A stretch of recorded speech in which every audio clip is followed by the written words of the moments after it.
lot to unpack here. Season 2, Episode 3, Chapter 11, I think, of The Mandalorian is here. And holy fucking shit, spoilers. We're going to talk about spoilers.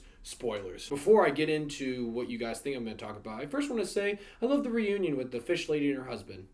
Thought that was very wholesome. It was very nice. He looked extremely happy. I love a good reunion. So Baby Yoda and Mando go on a boat, and there's a sea creature in the middle of the boat, and Baby Yoda kept leaning over, and I was like, oh shit, you're about to fall in. Little did I know those squid people were dick faces, and they just fucking kicked him in, and I was like, shit. And then these other Mandalorians show up to save Mando, and then holy shit, it's Bo-Katan.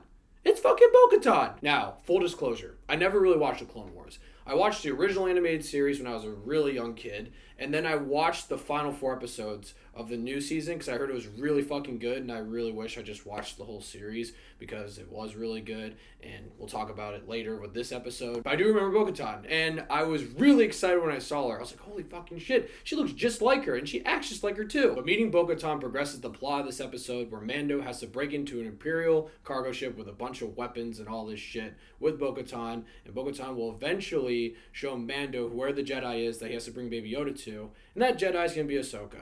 And I'm really excited about that. But the Imperial cargo ship sequence was great. It was awesome, and it's just so badass. I love seeing these Mandalorians in action. Mando is so fucking cool. And there's so many great moments in the sequence. I thought it was awesome when that Imperial guard, that dumbass, locked himself in the cargo room, and then they locked all the Mandalorians in the cargo control room, and he just fucking sucked them all out. And then we finally see Gus from Breaking Bad. He's fucking back again, and he tells all these Imperial guards they have to basically kill themselves because they're going to lose the ship.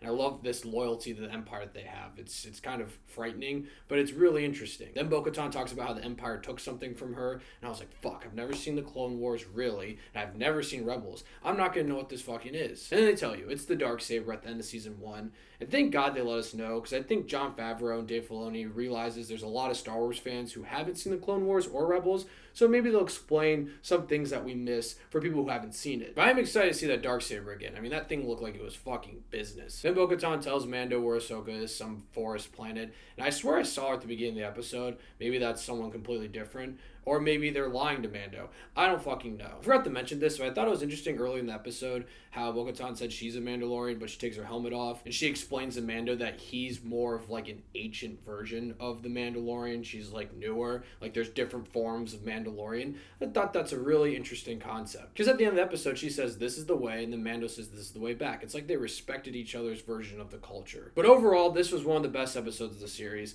I love how they're tying Clone Wars and Mandalorian together, and it's live action. It looks really great. The casting is amazing too. And if there's a lot of Clone Wars lore that I'm just missing, I'm sorry. Like I said, I didn't watch the whole show, and there could be things that are completely obvious that I'm missing. I'm sorry about that. I didn't watch the whole Clone Wars, and I didn't watch Rebels. But besides those tie-ins and the Easter eggs, I still think the episode's really great. I think the plot is progressing really, really well in a really great way. I'm excited to see what happens next week. I'm excited to see where the season's going. I thought this episode was great. So Season 2, Episode 3, Chapter 11, or whatever it is. Let me know what you guys thought of the episode. Thank you so much for watching. Click here to see more of Dave's Takes.